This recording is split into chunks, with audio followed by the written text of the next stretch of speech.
Don't worry about it. And we are live. Hello, folks, and welcome to A.B.L.E Cafe. Today we are discussing working via a pandemic, and I have some wonderful guests with me.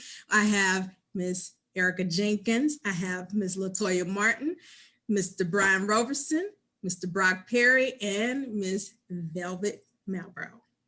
How are you guys doing today? Great. Doing good. They acting shy out there, y'all. Out there, and they are not. All right, let's get to it. So, education. Education is a multifaceted job, correct? It takes someone with passion, pure passion, drive, patience, a heart, creativity, a different type of motivation to pour into students. Is definitely not something that is for the faint of heart at all. And I am honored to say that each and every one of you possess those characteristics. So I am excited and exuberant that you guys are with us today. You'll see me looking at two different screens. I'm looking at you and I'm looking at those questions over there, okay? So let's do our viewers a favor. So let's introduce yourselves, tell me your name. Let's go with your occupation, city and state. Also rep the college that you attended and your job title. And I'll start in alphabetical order. So Mr. Brian Roberson, can you go ahead and start for us? All right, I'm Brian Roberson. I am a principal here in Houston, Texas. I attended the Lamar University. You. I am the principal at KIPP Northeast College Prep on the northeast side of town, and I'm excited to be here. Excellent, thank you. Mr. Brock? My name is Brock Perry, and I am, my occupation is I'm a full-time husband and dad. I from Beaumont, Texas here, and I went to Lamar University where I was a music major. I'm the choir director at Beaumont United High School here in Beaumont, Texas. Awesome. And you know what, let me back up to Mr. Brian. What sparked your interest to become a principal? Well, I got tired of principals telling me what to do. Really, it goes back to when I was in the 7th grade. My assistant principal at the time, Mr. Connors, I was a kid that was in the office often, believe it or not. And it was at that time that what he did for me, he came into my life and helped me in ways that I can only now really see the impact. But he did some things for me, and I said, I want to be Mr. Connors. And 15 years later, I was able to not only be Mr. Connors, a middle school assistant principal, and now running a school. And so what I'm doing now is trying to recreate those relationships that Mike Connors had with Brian Roberson, instead of just that one-on-one, make it a school-wide thing. And so that's the vision that I had, and it's the work that I'm doing now. Excellent. Wow. Awesome. Okay. And then Brock, what sparked your interest to become a teacher, choir director? Well, I come from a long line of educators, and it was either medicine or education. And so I chose the latter. But besides the point of inheriting such a wonderful call, education is something that is my passion because of my desire to discover gifts and to cultivate skills. And what better way to do that than with young musicians that I can, lift them up and give them their start. And I can say years later, hey, I had a dealing in making that person great. Absolutely. That's wonderful. And Erica? Hello. My name is Erica Jenkins. I have been teaching I was sitting here thinking, trying to make it make sense in my mind, but really 18 years. I started off in Houston, and when I relocated to Southeast Texas, I taught in Port Arthur, and now I teach in the sunny city of Beaumont, Texas. I am a fine arts, music, and arts teacher, elementary, so I teach students K through 5. I've taught pre-K through 5 before, and I also attended Lamar University, as if there's another university. However, tonight I am repping Prairie View Panthers. We have a house system at school this year, and so I'm in the house of PV. So that's against my Lamar religion, but you know, we do want to promote. But for this, we're promoting HBCUs with our students. So that's who I'm repping tonight. And yeah, that's all about me. All right. Latoya. All right, I'm Latoya Martin, and I teach here in Houston. I've been teaching for 12 years, so almost catching up to you, Erica. I'm a kindergarten teacher of the deaf, and I went to Lamar University as well for my undergrad, and I got my master's from the UT Health Science Center in San Antonio. Excellent. And Toya, what sparked your interest to become a teacher for the deaf? It's kind of a long story, so I won't give you the long version. I really wanted to be a doctor. Originally, I was pre-med until my sophomore year until God directed my steps and told me to teach deaf children. So here I am today, 12 years later. Awesome. I'm loving it. All right, and Ms. Velvet. Hey y'all, my name is Velvet Brownbrough. I am an assistant principal here in Beaumont, Texas at Blanchette Elementary. Going into my 15th year in education. This is my 4th year as an assistant principal, and I too rep the great Lamar University. Yeah, all the Cardinals on here. And I actually started out with engineering background. I actually have my bachelor's in industrial engineering, but as a community service in one of the organizations that I was in, the National Society of Black Engineers, we began tutoring middle school children in mathematics. And it was then that I saw a need for more people that look like us to be in the rooms with those children. And although I still pursued an engineering degree afterwards, much like you, Toya, that wasn't for me. God wanted me to be in where I could touch children and help children progress. And so I still get weird looks to this day. You know, you have an engineering degree. What are you doing in education? You could be making so much more money. Well, it's not about the money, especially if you're not going to be happy. That's it. Number one. And if you're not fulfilling your purpose in life, then it doesn't make a difference what type of degree you have. You have to live in your purpose. Well said by all of you. You know, the number one thing that I hear from each and every one of you is mentorship. That's the word that I've gathered from each one of you. Mentorship and just purpose. That's the main things that I'm hearing from you guys. And I love it. You know, and as I said earlier, there's nothing like doing your passion. When you do your passion, nothing but excellence follows that. Nothing but excellence. So let's get to it. So as you know, we are all in the heart of a pandemic, one that completely blindsided us. I mean, took us away from our norm in both the personal life, work life, just life, period. The main constant, though, during this pandemic is that education is a must, and it must go on no matter what. And you all have had to make some hardy transitions, I'm sure. And would you all say that you've been thrown for a loop with the change from in class to virtual learning and just every transition that you've had to make? Would you say you've been thrown for a loop?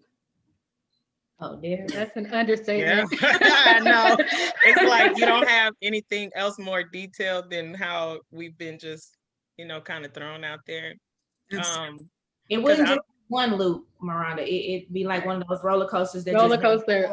around and around, and you never know when the next turn's coming. Yes. Okay. Kind of like the Olympic rings, just intertwined. Yeah. And like you said, a crazy roller coaster, because I'm sure it's an up and down. So with that, let's dive into it. Let's talk about what this experience is like. And before I do that, are you guys virtual, or are you still in class, or both?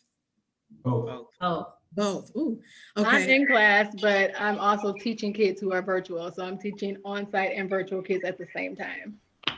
Okay. Okay. Ooh.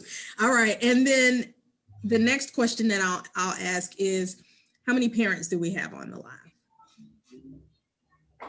Okay. All right. So these are going to be some interesting questions. not Okay. a single one. It's okay. You're not the same one. Oh yeah. Me too. I'm single too, just a single mom. So let's talk about it. And I'm going to talk with the teachers first. So Erica, let's start with you. When it comes to your experience teaching virtually in class and interactions with parents during COVID, how are you handling this?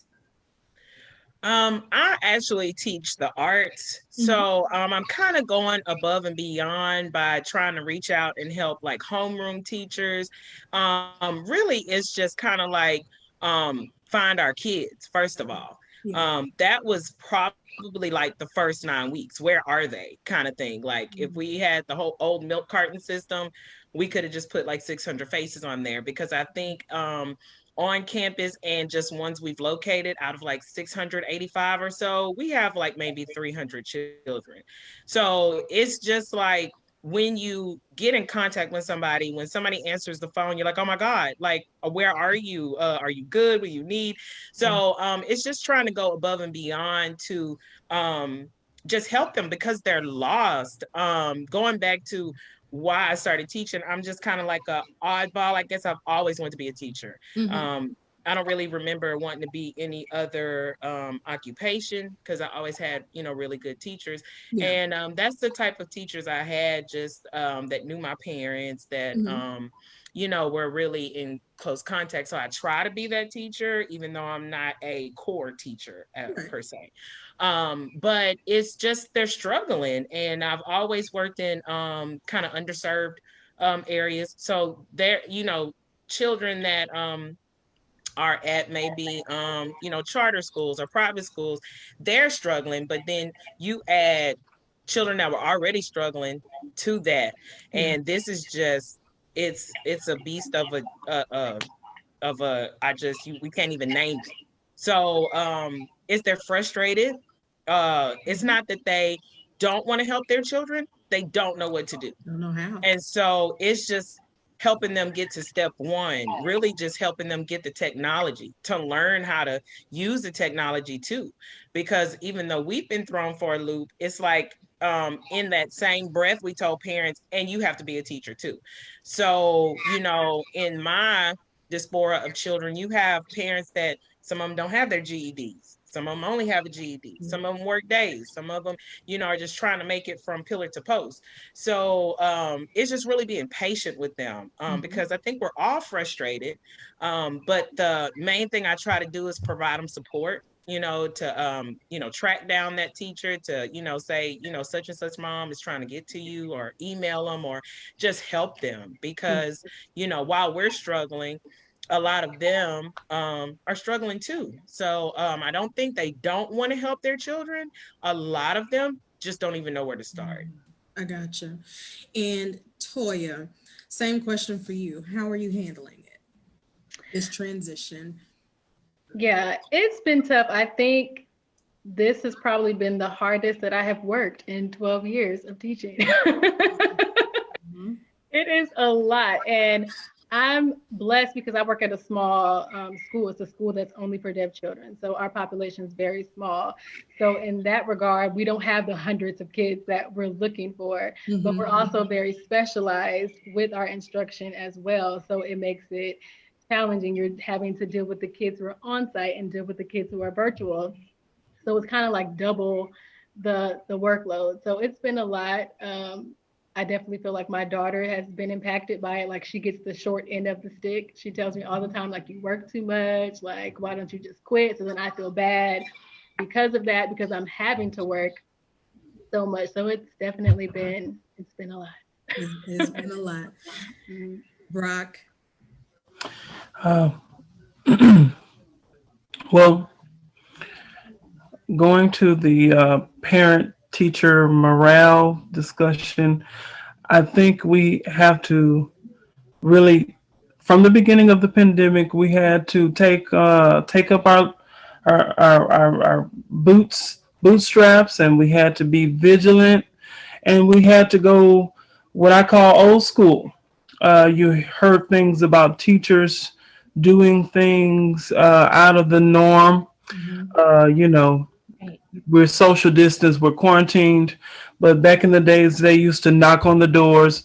They used to make home visits and things. And in a way, as a teacher within the pandemic with parents, we had to go old school. We actually had to call those parents and actually spend a little bit more time on the phone other than discussing behavior. Moving forward, we have to check on them to see if they're okay. Right. Piggybacking off of what Erica said, some of our students, they are not tech savvy. So learning technology is a big skill that a lot of them didn't have. And so they're confused. And then you have a great deal of students whose focus has shifted away from school, particularly in high school. They're at working age. Right. So we have to actually focus them and get their parents on board to get them to actually, do school. Yeah. Got it. Okay. And then for our principal here, what has been your experience because you all are maintaining the schools. So what has been your experience with maintaining the school, the staff, and the parents? I think with maintaining and managing this situation with both the parents and the staff, there needs to be a great deal of transparency and clear communication. Our parents want to know that when they send their kids off to school, that they are being looked after, they're being put into safe conditions, safe classrooms, that you're doing everything you can to ensure that the students are safe. Likewise, parents who are keeping their students at home and participating virtually, they want to make sure that their students are not missing out on a quality education. Right. And so trying to manage that piece has been so vital. But the safety aspect, I've found by being transparent, I'm so transparent to where every time I get a COVID test, I post it into our messaging system and I tell them I'm 7-0, I'm 8-0. I've actually had 12 total COVID tests. I'm 12-0. Whoa. Undefeated right now. And the reason that I've done it is I wanted to model to my school that I want to show up at my best, because I can't do anything for you. I can't do anything for our kids. I can't do anything for myself if I'm not at my best. And for many of our teachers, they had such great anxiety and fears going back into a building. Well, if I'm showing you and modeling that I'm going to make sure that I'm good, if you do the same, then we know that we're increasing the likelihood that we're going to be able to prevent this spread, at least on our campus, a little bit longer. And so my teachers have responded well to that. They appreciate the fact that even though the pictures, I mean, it's up my nose, it's mid-test, but they're seeing it and they're seeing that their leader is not afraid to lead. Their leader is not afraid to handle this pandemic face on. But this time has been very much difficult, but the communication piece has been key. Communicate with the parents, let them know what your vision is for the school and how you still want to and will maintain a quality education while keeping the students safe. And the same thing with the teachers. They want to be supported. They want to know that if they call and say, look, I have too many kids in my class today, and this kid has been sneezing, what are you going to do? Yeah. That student go to the isolation room. I actually have, and they're going to think I got the hookup, but 20 bottles of Lysol, and out of nowhere, you get a 19-ounce bottle of Lysol into your classroom. That is like a Christmas bonus in 2020. And so I've I've I've ordered extra PPE. I've actually made it customizable. And so they're like, you truly do care about this. And I think that is what is needed for our campuses, for our teachers to know that they are supported and cared for. They're not just a warm body in the room. They are a skilled educator that is making an impact as this pandemic is making an impact at the same time. That part, absolutely, absolutely. Thank you for that. And Velvet, Everything he just said. what he said. What he said. But in transparency, I also found that it's really good to let them know that you're scared too. Absolutely. You know, a lot of them are thinking, oh, because we have to put on this brave face of, we got to come to work, y'all. Come on, we got to do this. We're all in this together. That they don't realize that we share that same fear. And so while communication is absolutely the key, that transparency is absolutely the key, being transparent and letting them know that we also share that fear and we share all of the concerns that they have.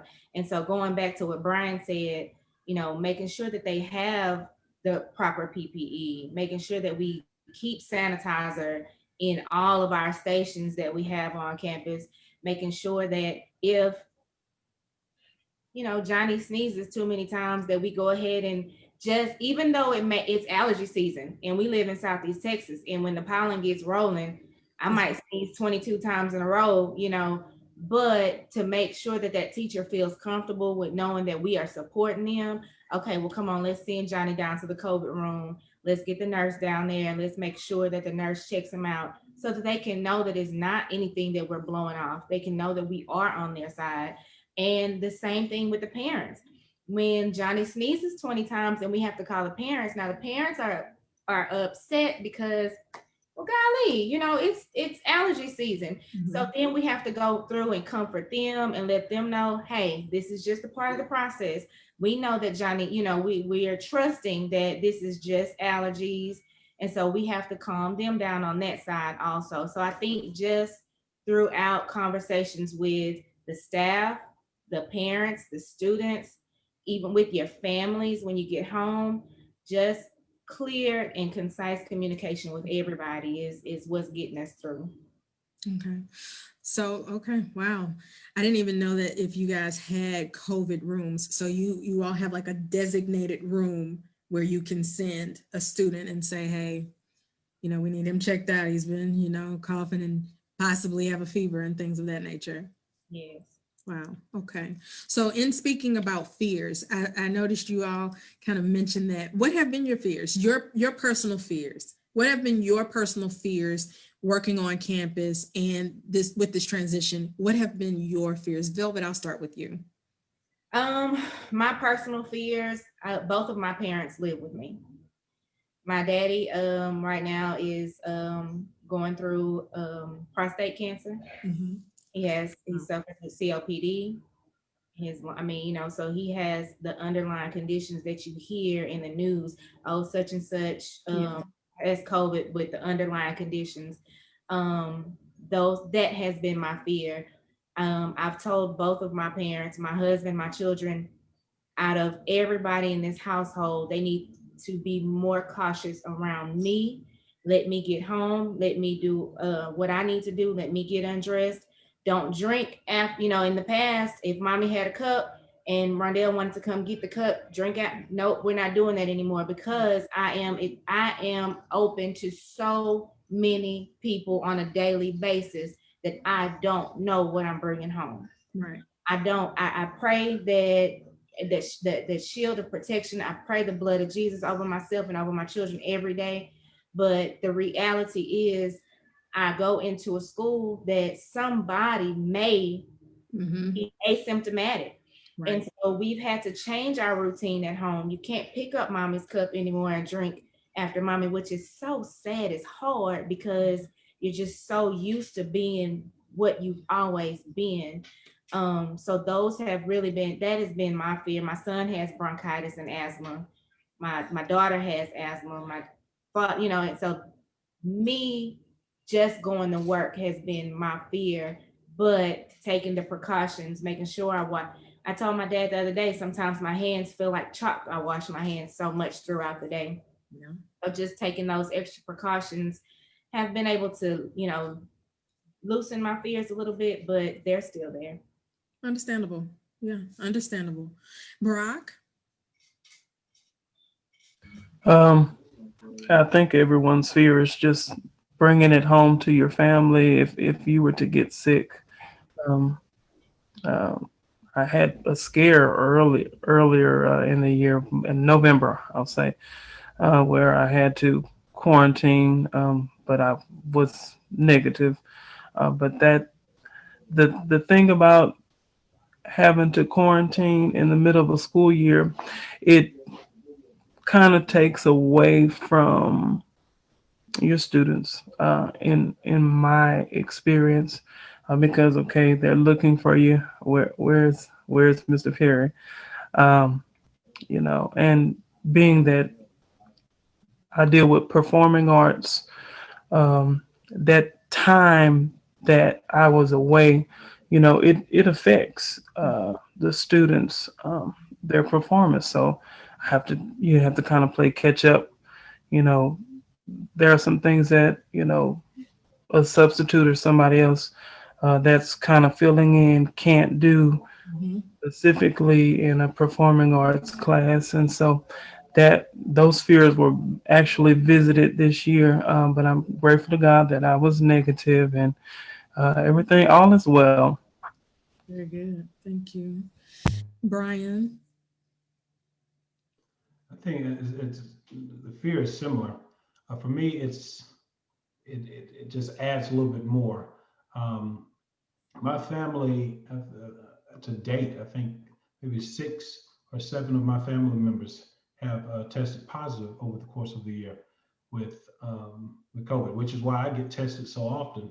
Mhm. And it's always interesting. I'm around the most people out of everyone, yet I've had my undefeated streak to this point. Keep knocking on wood, and hoping that's the same. I like to go by my grandparents, and that is a difficulty.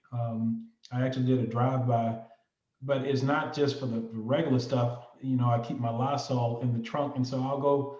My grandparents stay 2 streets apart. My mom's mom and my dad's mom, they stay 2 streets apart, about 5 minutes from my campus.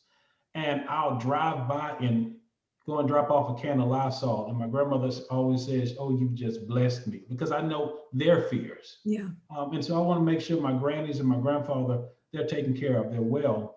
The biggest fear for me is I'm around other people's kids and other people's family more than I'm around my family.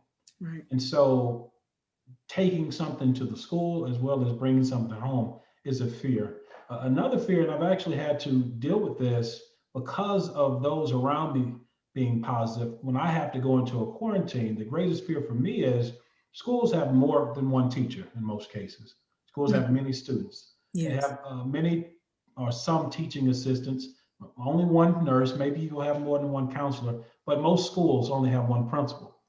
And so when I am pulled out, when I cannot report to the campus, that is my fear because I was hired to do a job, Mm. but due to the pandemic, it's keeping me from doing my job. And so that's where you lean on your shared leaders to make sure that you've built the capacity of the folks to where they can step in, which my team has done that time and time again. Right. But if I was positive and I found out directly after a leadership team meeting, well, the principal is out and the entire leadership team has to now quarantine. Wow. Yeah. That is my fear. Who then runs the school? Is it the department chairs? Is it my supervisors? Will they? And in the times that this has had to happen on KIPP campuses, support has come. But I was hired to do a job, and I want to be able to do that job. And so that is my fear: not being able to do my job, whether it's at the school or whether it's at home. I Mm. have a job to do in society, and I want to be able to do that. Right. Absolutely. Well said. Well said. Toya? I share the same sentiments. I think one of my fears was sending my child back to school because I had to go back to work. And I know kids aren't the best with social distancing. I have to get on her all the time about putting her mask over her nose. So it's like they're just more exposed than we are. And I also fear like myself getting sick, then who's going to take care of her because I'm a single parent. So like how can I quarantine from her and not, pass it on to her? So what's going to happen if I do ever get sick? So I think we all just have the similar fears. Like we don't want to get sick. We don't want to pass it on to our loved ones. We want to be able to do our jobs effectively. So, Okay, great deal. And then Erica. I think I would say about the same. I service the whole campus, so I see everybody. So I've done all I can to take measures to social distance, to make sure they sanitize coming in, sanitize coming out, leave their mask on. And it's just all day. In between every single rotation, I try to sanitize, I try to do this. But we've still had, cases. So not really necessarily a fear for myself getting it. I do have, somewhat of a heightened, thought process of how I, coexist with my coworkers and my children and my students. The hugging is out, all of that. So that's just kind of hurtful because, you're kind of like, no, let's bump this to a kindergartner, who might actually need a hug. So, all of that's gone. So I guess my fear would be for us to let our guards down as the days go on. Just like we're at a point of back to normal, and forget that we actually have a new norm, and then not go through all the processes that we need to go to make sure that all of our students are safe, that we're safe, that, everyone is as healthy as they possibly can be. And then on top of that, I think, I would hate to lose a student to this pandemic. So just losing a student or a coworker or anything that's happened in our district for staff members and different employees have passed from it. So I think one of my biggest fears is to lose a student from it. But I think we pretty much, all have the same daily thoughts. Yeah, I'm sure. You're on the front lines. You're amongst many people, and you just never know. And now the new norm is if someone cough, it's like, oh, and you're spraying. You're spraying Lysol, and you're like, baby, roll this window down because you cannot be coughing in this. Like, baby, open your mouth. Let's do a little Lysol. So sadly, that's our new norm. Typically if somebody sneezes, oh, God bless you. Now it's okay, because I don't know what she got going on over there.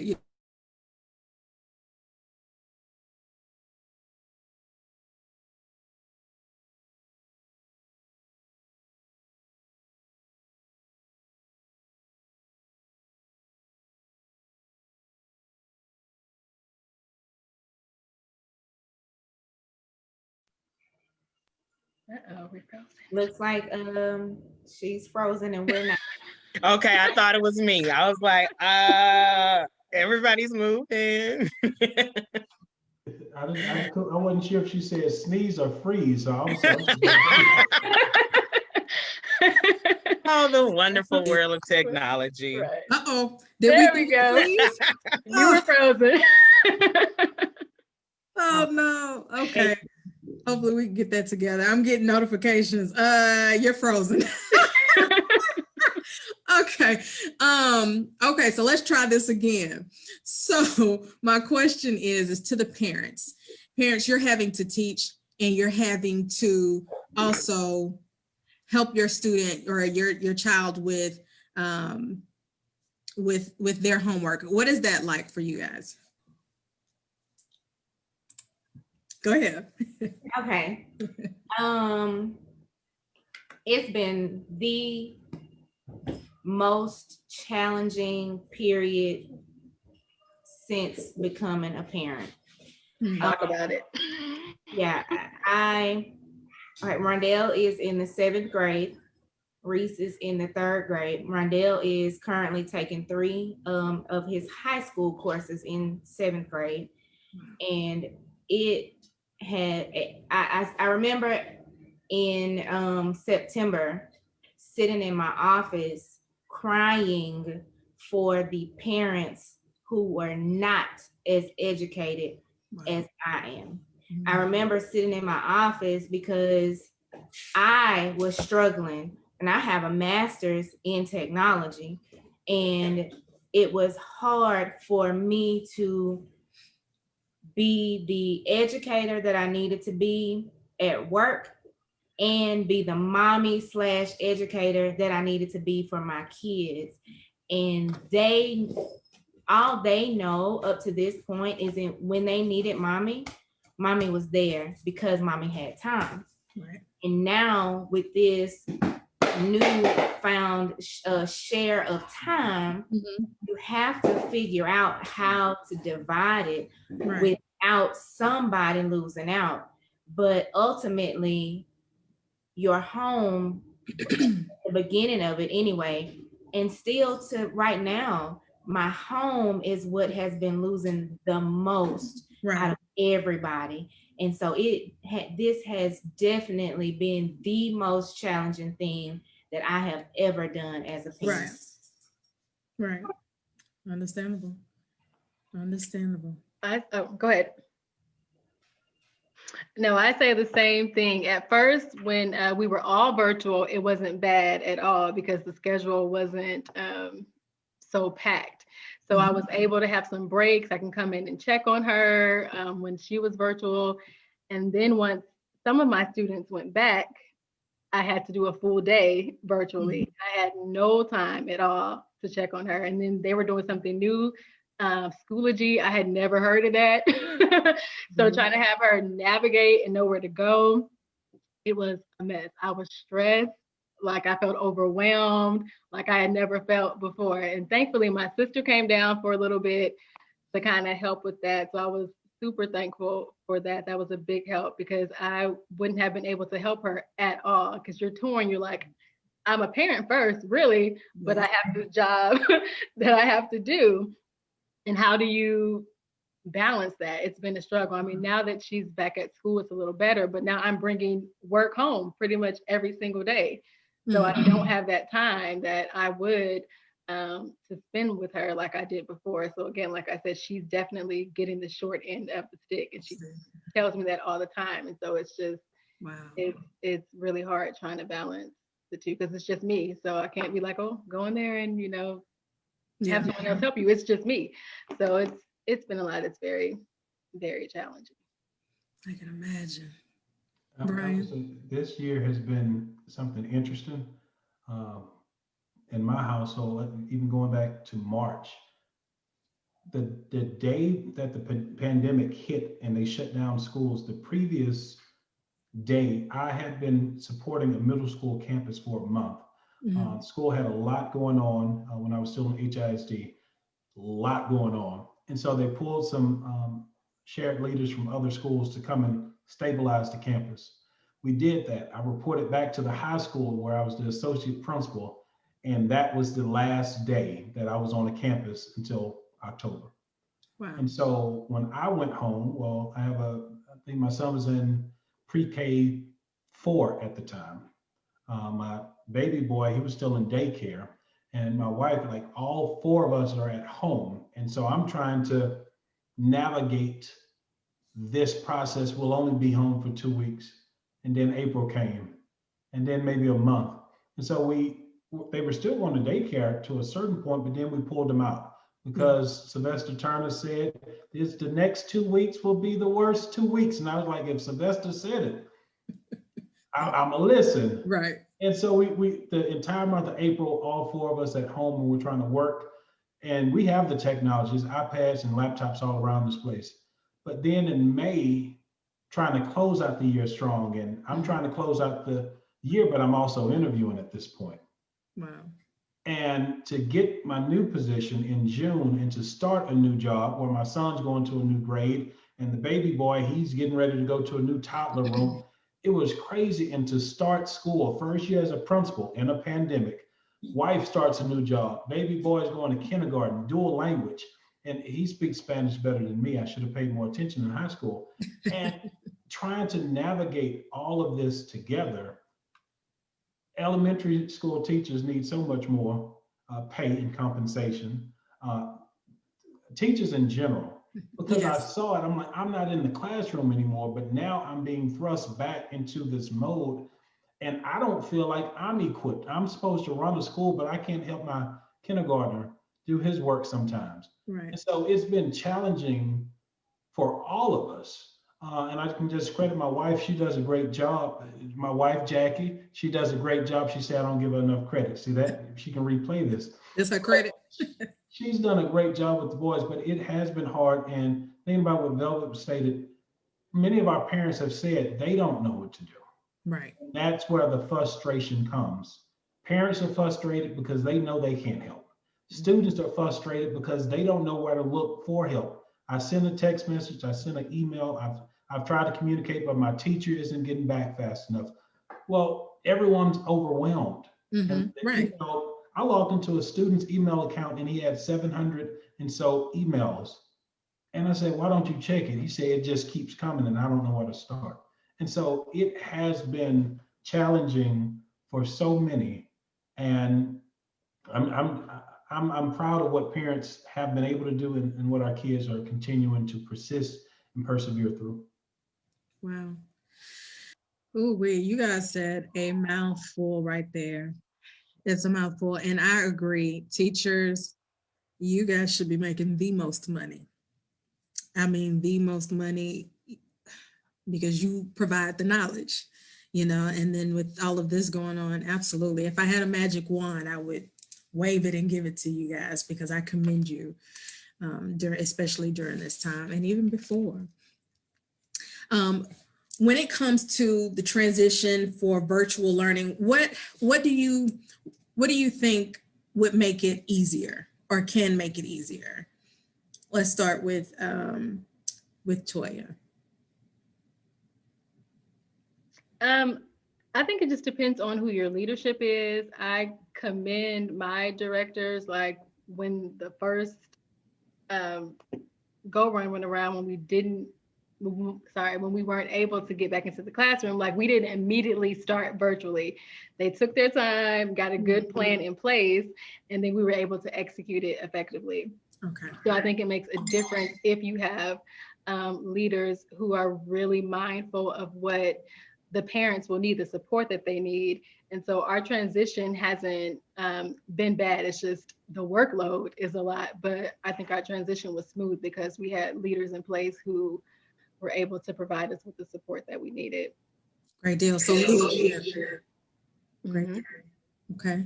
Erica? I think well, when we got like thrown or thrusted into the virtual world, I think it was just like this may just be my feeling, and I call myself tech savvy, Oh, but it was like, boom, now teach like this, and you're looking right. like, wait, all the time, like, and then like Toya said, there's all these programs you need to download and this and this, and it's like Cami, like who's Cami, and I'm like, oh, okay, that's something I put on there to do this, do that. So I think it's like everybody's learning at the same time. Mm-hmm. And it's like a learning process for everybody. Right. So I think teachers, especially myself, feel more supported when leadership, district level and campus, just kind of gives that support, like we're all learning at the same time and Mm-hmm. not coming at you like you should know this. It's Right. like nobody knows this. Like we're all learning day by day. Like when I learn something, I tell it to somebody else. And even like with the children, it's just helping them navigate that world because a lot of them are by themselves. Right. So, even with just helping them get into that Google Classroom and then find that assignment and then learn how to drag and drop a picture, turn in a video, it's just like you're speaking a whole nother language to them. And then on top of that, you're trying to learn the language. And then it's just this never ending cycle, like we said earlier. Mm-hmm. And so I think if we all come into it like we're all learning this platform together, even though all of us have multiple degrees between us, and most of our work, on the collegiate level at some point was, submitted through technology. or using, some type of platform of that nature, but not teaching and doing our job on that platform 24/7 until the end of time, because it feels like this is never going to end. Yeah. And like we said, it's the new world, it's the new way. And so, the days of a worksheet and a pencil are like pretty much gone. And Mhm. it's just like we had no warning. It's like you went home for spring break and then it was like boom, and there's a new world. And then we can't tell you when this is going to end. Right. So, this beast called virtual is not going anywhere. And, I think it's just hard to just say, okay, I embrace it fully because it's something new every day. Yeah. But I'm not totally against it because, like I said, I feel like I'm tech savvy. But there's days when I'm like, okay, now what? What And then do I go to do? this, and then like, even with the emails, it's like, oh, I've been in Google world all day. I forgot there's emails over here. And then, it's like, and then you got to take this training and then this and this. And you're like, does it ever end? And in virtual world, I think I work more hours than face-to-face world Mm. because, you're just like, okay, let me pick up my laptop. It's something else. It's something else. It's something else. It's something else. And that's the draining part of education, I think, is the virtual world. And people I don't think I think educators, we have this world and the rest of the people have this world, so they just kind of don't understand, but they try to understand, and that's a valiant effort, but they just don't. It's just like in the virtual world, it never ends. You might be, answering a parent back that works nights, at 2 a.m. you're getting work, or and it's just never ending. So it's not that we're just dead set against the virtual world, but it was like, okay, here it is, boom, Yeah. and we can't tell you when it's going to end. Gotcha. That's how it looks. I get it. I get it. Brock. Oh well, I want to just give you some kudos, Erica. Erica actually teaches my daughter, and so I look in the Google Classroom, and I I've seen everything, all of her work, and it's immaculate. She's a great educator during the pandemic. But I would say patience and grace because, uh, again, we've never been through this before. And we hasn't been a year. So we have to have the patience to be resilient and get things done. The grace we have to have with our students and our parents because we have to realize that they've never been through this either. And not only grace with students and parents, as teachers, our administrators, because everyone can get frustrated and everyone, has a workload and we have deadlines and things that still have to be done. Not only that, we're still dealing with the STAR test and things like that. Um, so we had to have patience and we have to have grace for other people. Understandable. All right. Velvet.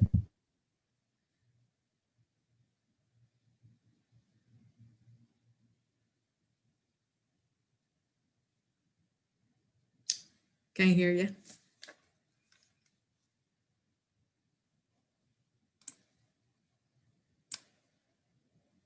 I'm gonna move to Brian real quick and then we'll come back to you, Velvet. Brian, you're also on mute. Click the button. I think the question was about navigating through virtual. I want to speak about what Brock shared, and the word is grace. When we started the school year, I always had one word that I used, but now this year was two. Grace was the first one, and flexibility. I always said those are the words, and this is the statement. It'll all work out. If you can stick to the flexibility and you can lean on that grace, it'll all work out. And so that's what helps keep me grounded. We say the same thing for our students. There has been challenges.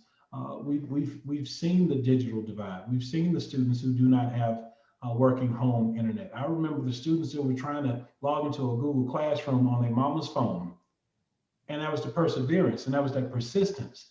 Mister, I'm trying to upload this. I barely missed the deadline, but my mom had to use the phone, and but that's where that grace comes in. Yeah. Well, the laptop died, and I don't know how to work this thing. Well, just drop it off. We're gonna get you another one. There's a student that goes to my school, and she's one of the students that we call a kipster that needs us the most. Mhm. And I'm a SPED certified person. Back in the other place, we call it a student that receives special educational services, but in KIP, it's a kipster who needs us the most. And the mom came in and told us all the challenges the first 2 months of school.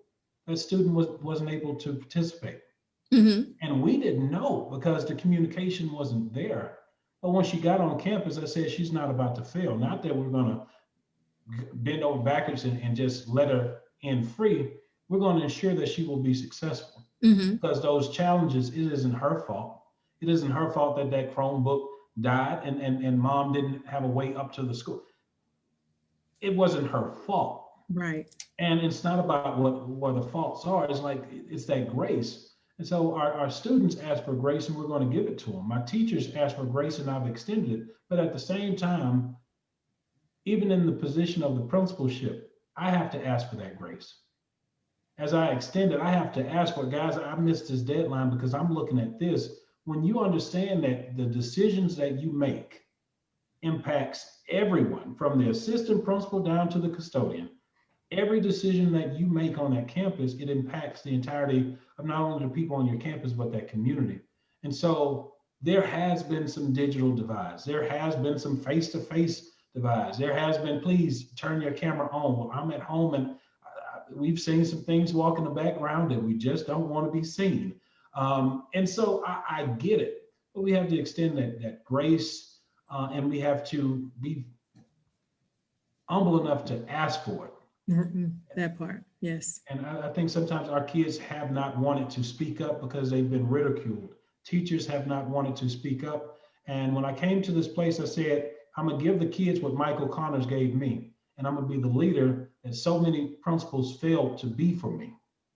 And so the culture for my campus is a laid back feel. The kids say it doesn't feel like a prison. It like if you can create a place where kids and staff will fake well to come to work instead of faking sick to stay at home, you know that you're building the right environment. So I love my job. I love the people I'm doing it with, whether virtual or in person. I look better virtually.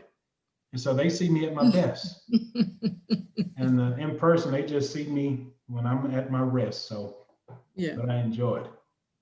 Well said. Well said. And Velvet. All right. Yeah, my mute was not letting me be great just now. Well, I am gonna reach back to I think what Erica mentioned way earlier in the discussion about having to reach gaps by going old school. You know, having to boots on the ground. We have teachers who put aside their fears of COVID because we have children who are unable to get on and unable to utilize technology. We've had teachers to go out to houses. Hey, ma'am, mama, come meet me outside on the sidewalk with your device and let me try to help you with this. We've had, just like what Brian just said, they might not have a way to get up to the school. So now we have to get to them. And so this digital divide has brought us closer as a community. You know, some people, we use digital divide because it seems as if you have some that are tech savvy, some who are not. But once you look at the deeper, look at the core root of everything, a lot of people are coming together because we have to help each other. There's no other way around it. You know, if Brian just said, you had a kid who's trying to submit their assignments on their mama's phone who may or may not have service next week. Right. And so we have to extend that grace and that mercy to them because we don't know how hard they are trying or the other end, how hard they may not be trying. But if we don't show that compassion, if we don't show them that, hey, it's okay. You know, you didn't get to turn it in, but as long as you're showing me that you're trying, you need help, come on, come to the school, get on the phone. Step 1, turn the computer on. Right. Step 2, click on, you have to walk through it with them, and not with belittlement, not with entitlement, but walking with them side by side, hand in hand. We're in this together, going strong together. So this virtual situation, like Erica said earlier, it doesn't look like it's going away. Right. And so as we move forward, I think that the parents are becoming a little bit more comfortable with asking for help, because they know that they're not going to be able to move forward without our help.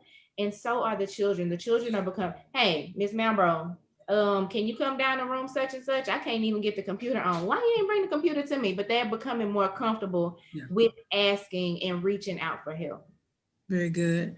You guys are giving some wonderful nuggets. The hotline, I'm calling it the hotline because you may have heard, everything kind of going off in the background. You guys have staff and teachers and just people, period, that are on here, taking some of these words that you are putting out there. And I mean, y'all are giving them a word. Let me just put it like that. Okay. So I have a few more questions. We are at 7:28. And I know, let's see here. Yeah, I sent you a message, Velvet. So we have a few more questions to go. Is everybody okay? Okay. All right. So, okay, great deal. When it comes to 2021, that's coming up in a few weeks. Okay, 2021. The look on your face is like, okay. So 2021 is happening here in a bit, okay, in a few weeks. Now, do you feel that schools should open in 2021?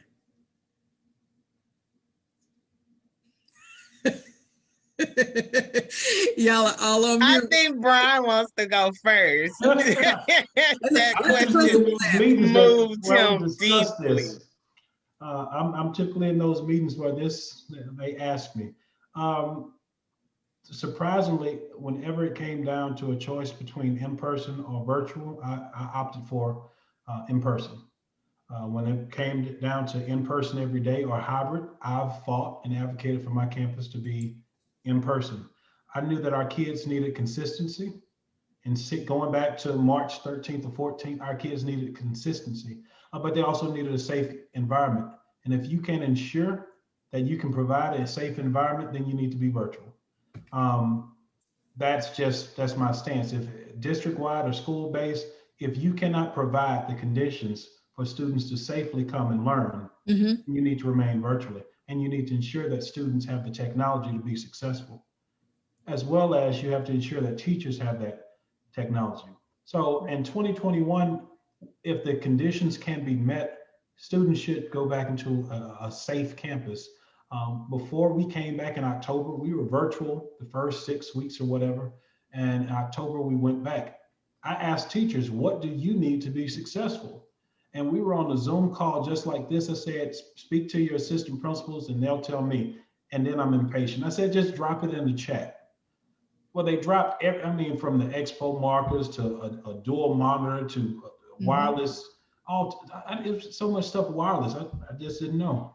Yeah. I downloaded that chat that night and I sat up on Amazon and I ordered everything that was on that list. Because my rationale, if I can provide you everything that you said you needed to be successful, there are no excuses. I gave you what you asked for, so there are no excuses. Educate our kids. And so when our kids came back into the learning environment, it was a shift in that atmosphere. So for 2021, if we can duplicate that, and if people can learn from the mistakes of 2020, I feel that students should return to face-to-face, and it may be modified, but in a safe conditions. That is my vote. Safe conditions. That is key. All right. 2021. I'm speak to you as an educator and then as a parent. Okay.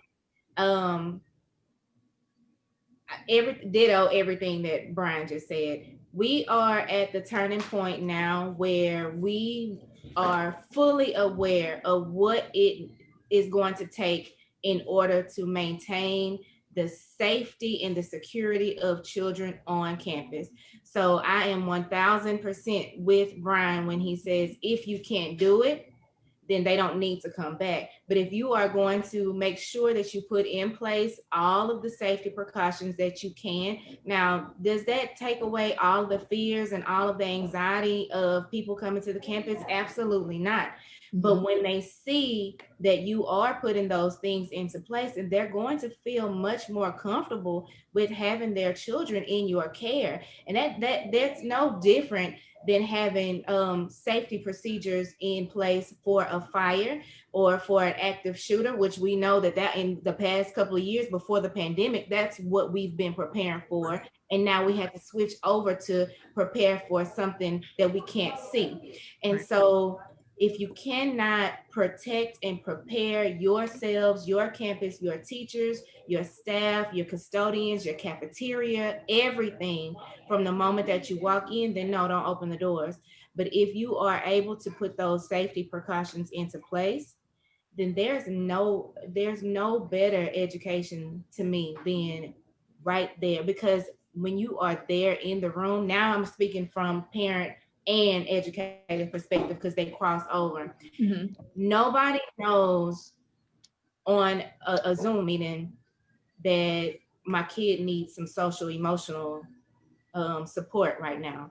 Just like Erica said earlier, having to turn that kindergartner away who wants to hug you, but when you see it in person, you can see that there's a conversation that needs to be had. You can tell from body language that something other than academics need to go on right now. And so as a parent, as soon as I equipped my kids with, make sure you wash your hands. If you touch something, don't you touch your face, don't you keep that mask on, but I saw the difference, especially in my younger child, my daughter, of her learning and of her enthusiasm when she got ready to actually go back to school versus her having to wake up in the morning and turn a computer on. Her having to go to school and being able to sit in the classroom with her teacher, and she's so proud to come home and tell me all the things that has happened at school. So yes, I know that the pandemic is alive, it's well, it's here, it's gonna be here for 2021. But just like Brian, as a campus leader, if you put two options in front of me and say, okay, we're going to go virtual or you want to go face to face, I'm going to vote for face to face. I'm going to fight for face to face all day long, not only for academics, but to support those social, emotional skills that the children need when they come to see us every day. Absolutely. And that is heavily important. The kid who may not get the hug at home, they do expect that from you guys, educators, that hand holding or, just someone that can pick their brain or someone to tell them, hey, it is okay to ask this question. Brian, you mentioned earlier, sometimes kids do not say anything because they've been ridiculed. They've been ridiculed to where they feel stupid for asking a question when there's no dumb question for a kid. That's how they learn, and they're in education. They're sitting in your classes to learn, and to get that education. And so when they ask those questions, they absolutely need to feel like, okay, my question is okay, I'm good. And that builds their self-esteem. Yeah. So as far as the teachers, what are your thoughts? They're like, Let me start by saying I just want to dispel the myth or the lie that it might be within the general public. Teachers don't really like to be at home all the time on a device and not in front of their children and coworkers. It's not the lick for us. Like the first 2 weeks, like when we got out for spring break, it was like, okay, I just needed this break to breathe from them and them and them. And I'm cool. But as it went on, it was like, this is not what we do. We see children. We're face to face with them. This is how we operate. So it's almost like, asking a doctor to be at home and do a surgery. It's like, no, that's not our environment. Wow. So it's not like, teachers are on this extended vacation and we're living it up and we love it. We really would prefer to see our students because that's what we do, So, and I do agree with the other panelists that the most important thing, though, is to make sure that we are safe, not to let our guards down and be like, okay, now it's 2021 and boom, it's over. And it's not over and it's not going to be over.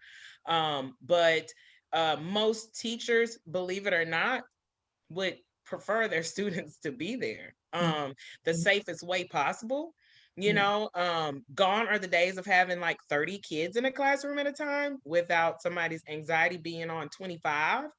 Because like right now, if I have 14, I'm like, hold up, who else is here? Where'd you come from? But that we want to be there and the students want to be there. This is the first year that I've told students, okay, this is our last week before Christmas break. And they're like, no, like, I have to go back home. Yeah. Like we need a break. It's like, they're like, no, we don't. We need to be here.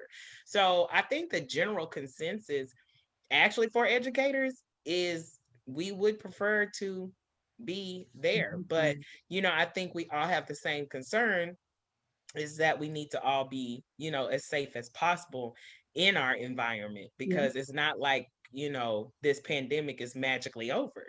It's new guest. There he is. So I don't know if I speak for all teachers, but I think 90% of the teachers I talk to is not, this prize to just be at home and try to do this and do what we do. Right. Absolutely. Toya. I agree too. Virtual was not what's up. Being on the computer, sitting down all day, my eyes felt like they were just tired. It was just a mess. And being that I'm a teacher of the deaf, like I am working with a specialized population. And when you're removed from them, it makes it hard to feel like you're actually doing what you're doing effectively. I need to be able to hear them talking and track their language and correct language and all of those things. So definitely I'm all for the face-to-face instruction if it is safe. Absolutely. Yeah. Brock. As educators, we use data a lot. I mean, like a lot, for the lack of a better way to say it. Yeah. So that's how we gauge things of the past and how we look to the future. And even now and if in May or June, whenever school is over, the data will show the difference. Academically, first of all, that we need to be face to face, but more so, you have to think of the humane part of virtual. I think that we should be face to face, and we should still give those students that option to be virtual, just because of different reasons. If you have asthma or something, and piggybacking off of what Miss Velvet said about the emotional and social emotional things. My daughter, she's an only child. And so that time with her peers and her school, and she's enjoying Elf on the Shelf week this week. And we went to the store and we bought stuff. And tomorrow is Christmas book character day. And Erica, I don't know what to do. She has the Grinch. I guess she's supposed to be Cindy Lou Who or somebody. But cute. Those are things that she has to have because she's an only child. Mm-hmm. She's going to drive us up the wall if we go virtual again. So we should definitely be face to face. He's like, I'm rooting for face to face. Only child. I understand what it's like to be an only child. I don't think I was too much to handle, but my mom may say different. So now when it comes to advice, you have other teachers that are watching the broadcast. What advice and encouragement would you give teachers across the world that are impacted by COVID-19? And Toya, did you want to start? Yeah, I was just gonna say self-care because like we've been saying this whole time, everyone's overwhelmed, it's a lot. So you have to take care of yourself because it's emotionally and mentally and even physically draining. And Right. if you don't take care of yourself, you're going to be burnt out. So like Erica was saying, you getting messages late at night. Sometimes you have to cut that off. Like after a certain point, I'm not going to answer. I'll answer this email, I'll answer this text message, whatever, tomorrow. Like just that's my advice. Really take care of yourself because if you're not well, how can you be a help to your students? So self-care. Absolutely. Excellent word. Let me go with Erica. I kind of knew it. You know how you're in class and you know the teacher's gonna call on you, so you're like, okay. You know, I just you know, like for the veteran teacher or for the new teacher or for the teacher who's just kind of like struggling and burnt out at both ends, we're all on the same length. So it's just like there is no award-winning teacher this year. It's like, no, we're all like right here. So like Toya said, I do say self-care, protect your peace because do what you can. Yes. I mean, there are 24 hours in the day and you're awake for 10 to 12 of them. I mean, it really is only so much you can do. And I think for most of the teachers I know, they're going above and beyond. But when you wake up tomorrow, there will be 20 more emails on top of the other 20 emails you didn't answer yesterday. So in this virtual and face-to-face world where it feels like it's never going to end, just remember that you are, you know, providing help. You're almost providing like a ministry. You're giving of yourself every day, and you cannot give of yourself if you're empty. So, you know, you're trying to pour from a empty vessel and you can't do it. So take care of yourself, do what you can do, and regroup every day and just do the best you can in those 8 hours. Come on back and regroup and go do it again. You know, and I just think if you're showing up, like that's half the battle. You know, and just like I was listening to everybody and what they have at home, you know, I think sometimes, you know, kids even forget that we're people too. Like this is what we do. It's not the totality of who we are. And a lot of things are going on in our own personal lives. So for you to show up every day with a smile on your face, like whatever you throw at me, I'm gonna try to catch it. And some of it may fall to the ground, but I'm gonna keep going. You know, so you know, being a teacher that's always wanted to be a teacher, this is probably the hardest year I have ever had in my entire teaching career. But it's just if it's in you and the passion is there, to keep the passion and to keep that fire burning. But you can't do that if you have nothing in you.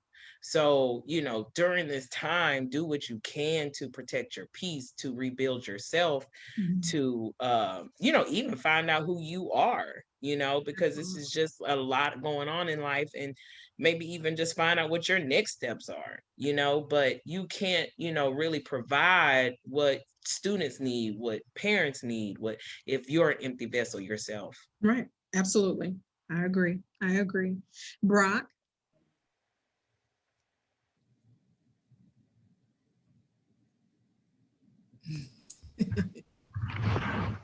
You know, I don't even remember the question. I thought Erica was doing the same question that I had. What was the question, Miranda? I'm sorry. Like a student.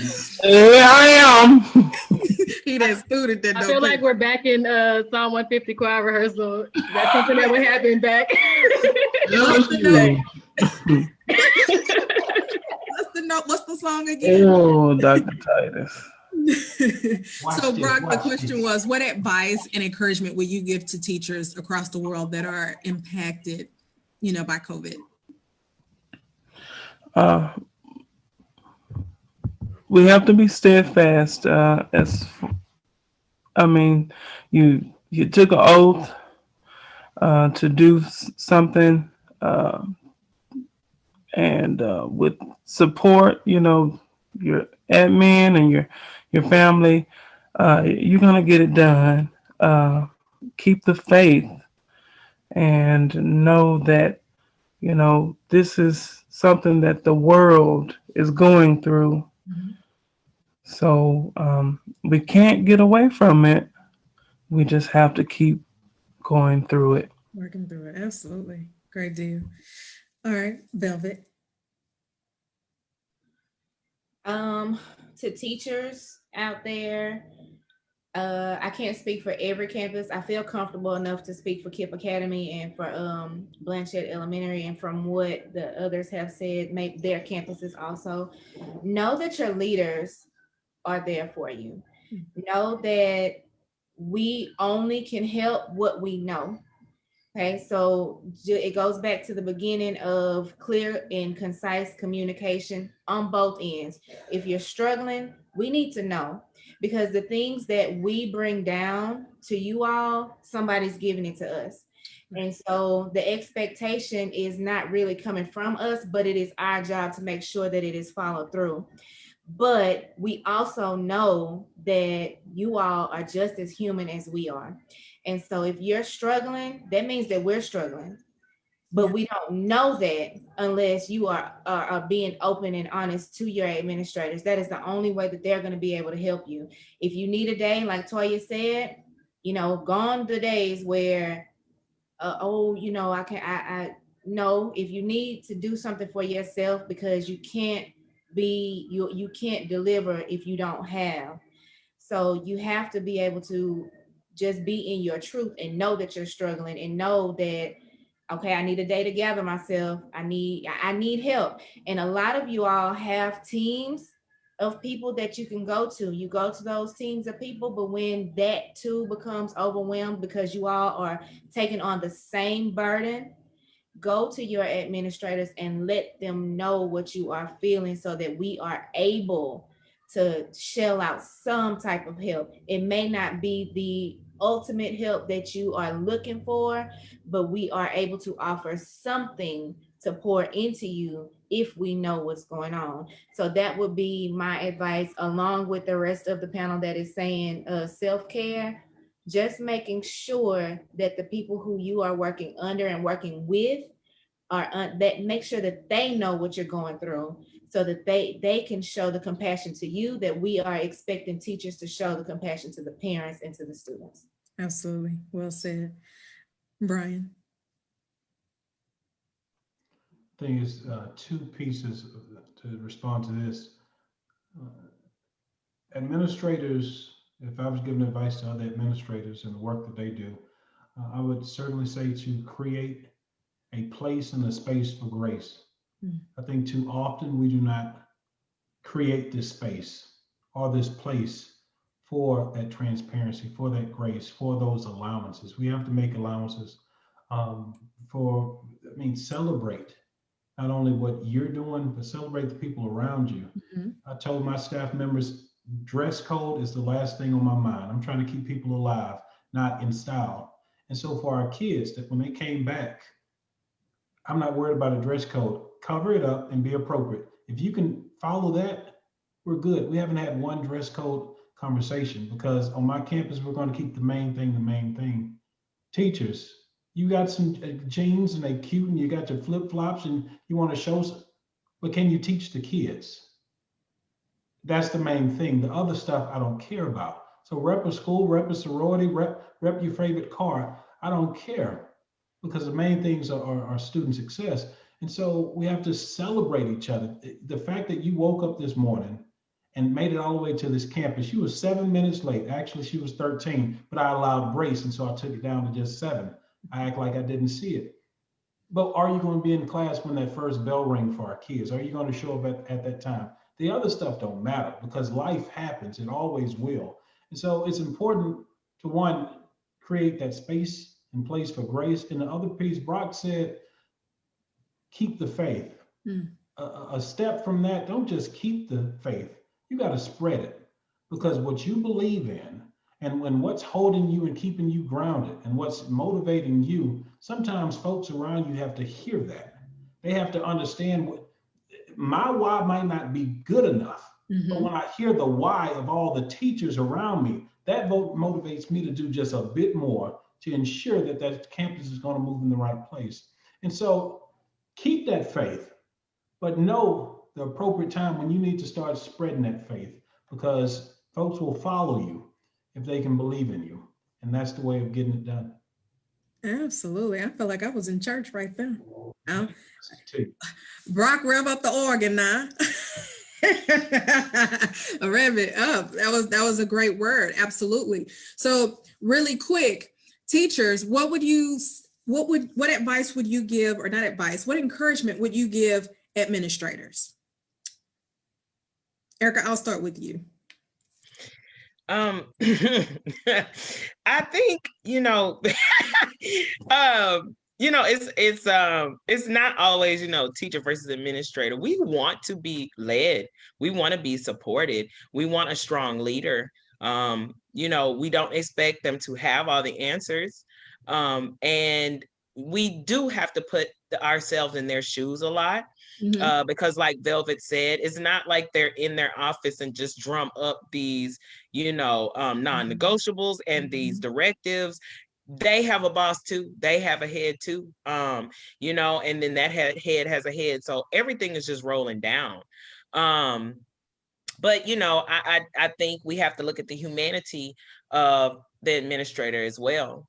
Because most of them not too long ago where we are.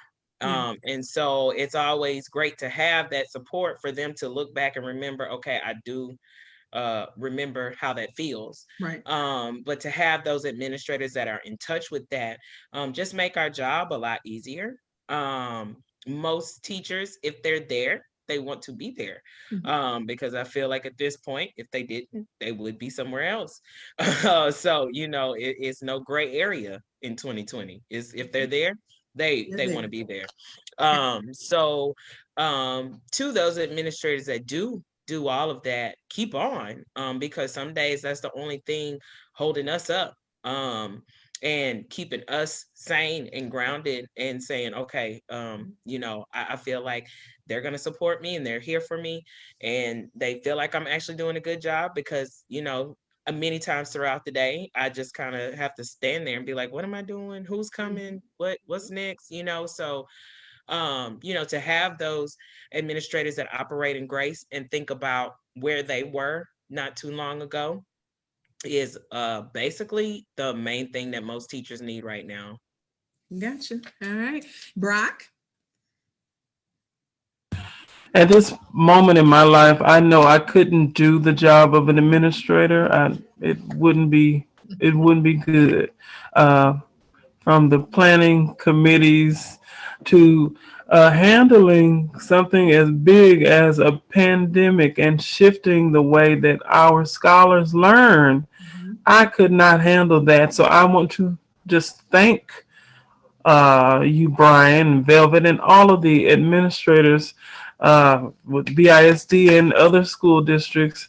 Thank you so much for your leadership, your guidance, and your level-headed thinking to think outside of the box, which some of you have, and just thanks.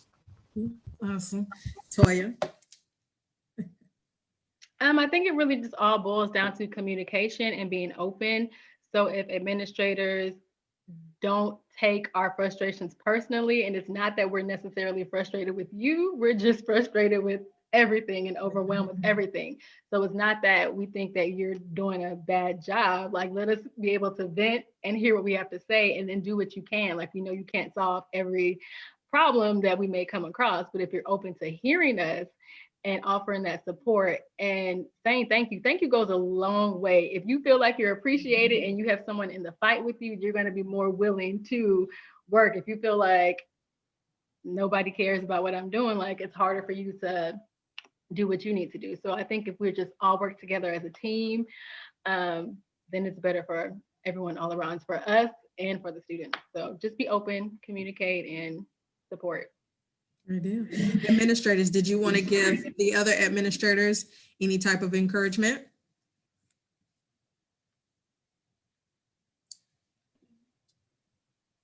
The only thing that I would say, what Toya was saying is not taking it, knowing that it's not personal, knowing that when the frustrations come out, they're talking to the position. They are spewing all of the emotion and everything that's coming to them towards the position. And it's not an attack on Velvet. It's not an attack on Miss Malbrough. It's not an attack on Brian Robertson. That they have to be able to have an outlet. And so as long as you can keep that level mind and knowing, all right, they're not talking, that it's not personal, but they want you to listen. It's Right. not personal. They need you to understand and be on the same, just connect with them for the moment to let them know that you are there. So to other administrators, and I try, sometimes I'm human. And so sometimes I do take it personal and I kind of want to get you guys and, what you talking about? But at the end of the day, it is the position that most of the time is going to get the heat.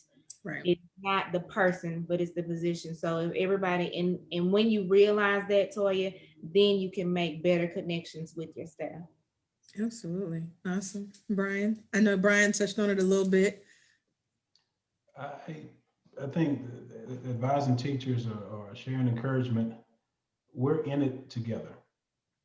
There is nothing, and I share this, there is nothing that we can do on a campus positively or negatively that is not influenced by the largest group on our campus. There's one principal, there's many teachers.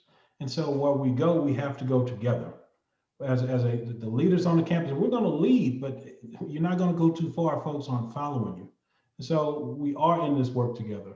We all want results. And sometimes you have leaders that say, I don't want excuses or reasons. I just want results. Sometimes the end goal is the only thing that we see, not the countless nights that lead all the way up to it. But the big picture is we all want to be successful. We are all in this together. We all want each other to be successful. We appreciate the work that you do. We understand the work that you do. Some people were successful when they did it, and some people weren't successful when they went to administration.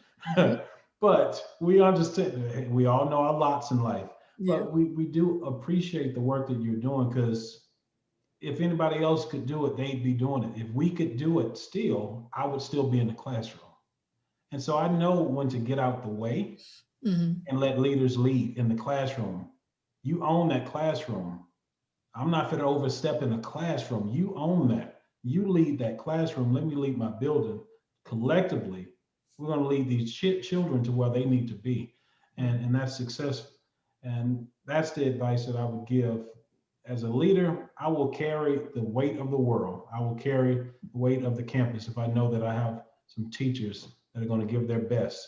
And what is your best? Just a little bit more than what you gave yesterday. If you can look at it like that, give me your best. Best looks different depending on the person. But if you can just give it to me, we're going to go some mighty places together. Absolutely. And all of those are wonderful, wonderful, wonderful shout outs and encouragement to both teachers and educators. In 30 seconds, what can you leave parents with as far as encouragement for, everything that's going on your end? In 30 seconds, what encouragement could you leave parents? Their work is not in vain. Like I tell my parents, like, I appreciate you. If you weren't working with me, the kids wouldn't be where they are. So just know that what you're doing is not in vain. Keep working with us, and we'll be able to see those results. So yeah, be encouraged. It's not for naught. You're doing it for a reason, and it will all work out. Great deal. Erica. Honestly, that we see you. We're throwing you a line. Keep reaching, keep grabbing, keep calling, keep emailing. We're trying. We see you trying. And we're their teacher from, you know, a certain hour to a certain hour, but you're their first teacher. And we're going to try to do our best to help you be equipped to assist us. And we're in it together now. If we weren't before, we definitely are now. And we have your best interest and your children's best interest at heart. And we're going to be all right. We're going to make it. Because if we made it through this, it's just uphill from here. But we really have your backs. We really do. And if you didn't know that before, hopefully you know that now. Great. Brian. We got your back. Every morning, a parent sends their very best to the school, and we got your back. We can hold it down in the daytime. If in the evening time, you can hold us down, because we know it is a collective effort to educate a child, to educate the whole child. It's not just what goes on between 7 and 3 or whatever the school hours are. So we got your back, and we'll hold it down because we are in this partnership together. Absolutely. Brock. As you can see, we're all connected in some type of way. Everything that LaToya said, I agree with. Everything that Erica said, I agree with. Everything that Brian said, I agree with. My only thing is we have to make sure that we always know that the race is not given to the swift nor the strong, Right. but to the one who endureth to the end. So we just have to make sure that we get in on that key word, endurance. Endure. Wow. Excellent. Excellent. And Velvet. I guess I'll sound like an echo, because it's just don't give up on us. It's easier to give up because you can just do away with it. We're all in it together, and I guess that goes the endurance of it. Steadfast, stay strong. I know it's hard. We know it's hard. The parents on here, as parents and educators, we know the plight that you are going through with this online and this the virus and being face to face and everything. Just stay in it, and you'll see the results of all of your hard work. Absolutely. To each and every one of you that are on this panel, allow me to encourage you. Thank you so much for your diligence. Thank you for your patience. Thank you for the knowledge that you are instilling and implementing into both the students and staff, as well as the parents. It's more than a dual effort, because you're doing more than just the student and you. You're doing student, parent, guardian, and whatsoever may come with that. You're doing a lot. You have a lot on your plate.